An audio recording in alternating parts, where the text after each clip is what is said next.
de la mise en œuvre du programme du président de la République relatif à l'importation de 10 000 nouveaux bus.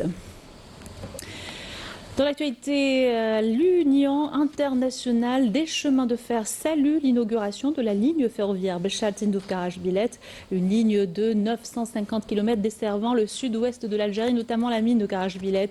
L'UIC a exprimé ce mercredi son enthousiasme, ses félicitations suite au lancement de ce dernier tronçon à l'importance stratégique et environnementale. Selon l'UIC, la mise en service de cette importante infrastructure démontre le recours des grands acteurs industriels au rail comme élément d'une stratégie de développement global et respectueuse de l'environnement.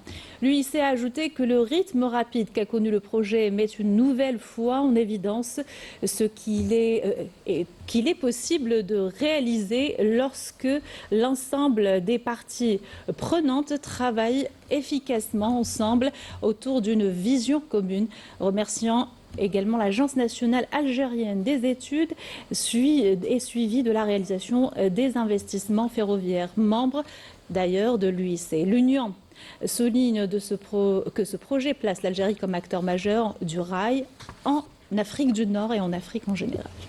Je vous invite à écouter le président de l'Union internationale des chemins de fer. Il est au micro de notre correspondante Afaf Belmouchet. Ce projet, c'est vraiment emblématique du fait que quand on a un grand projet minier, c'est tout à fait optimal de créer une grande ligne de chemin de fer, donc ce qui s'est passé en Algérie. C'est aussi optimal, et ça c'est une vision qui est vraiment assez forte, que la SNTF utilise cette ligne de transport minier pour faire du transport de passagers. Parce qu'en Afrique, on a quand même des réseaux qui sont constitués beaucoup pour l'exploitation des ressources minières ou des ressources naturelles.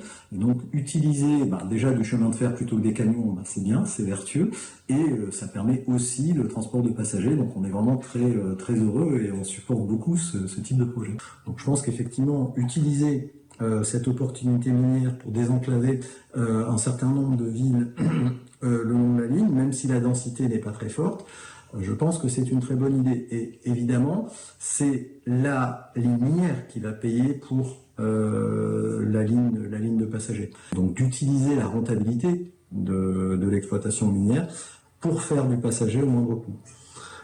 Avec en plus le fait qu'on est encore dans des pays où on a une expansion démographique qui est forte. Donc du coup, créer une infrastructure qui supporte l'expansion démographique, qui supporte le développement économique, ça n'a que des avantages. Dans un pays comme l'Algérie qui a de grandes ressources minières,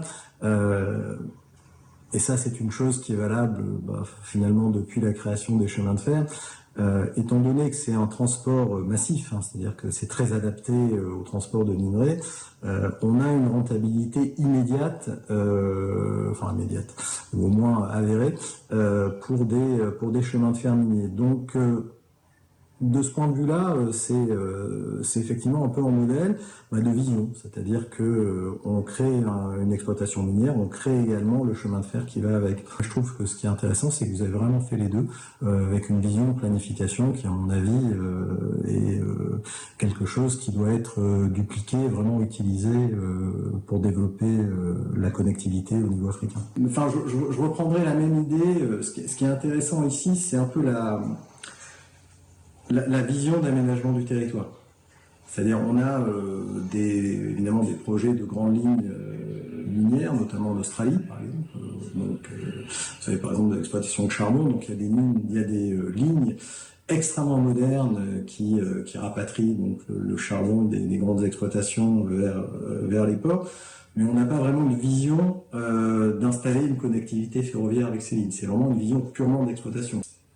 Si on a en tête un peu cette dialectique de ce type de ligne, ce qui est intéressant dans l'expérience algérienne, c'est que vous avez vraiment cette vision et que vous avez été capable effectivement d'imposer, dès la conception de la ligne, une cohabitation avec l'aménagement du territoire et l'exploitation de la SNTF. Bon, je pense que ce qui est très net avec l'Algérie, c'est la grande maîtrise technique. C'est-à-dire que au niveau de l'Algérie, que ce soit la Nesrif ou la SNTF, vous avez vraiment de très bons ingénieurs. Il y a une très grande maîtrise à la fois de la technique, et des plannings, et une vraie vision d'aménagement du territoire. Par exemple, la façon dont sur le réseau vous avez déployé donc RTMS, qui est le système de signalisation européen, est assez remarquable, quoi. C'est une façon uniforme, ça marche extrêmement bien. Et puis je pense qu'il y a encore une fois, une vraie vision d'aménagement du territoire qui est très intéressante.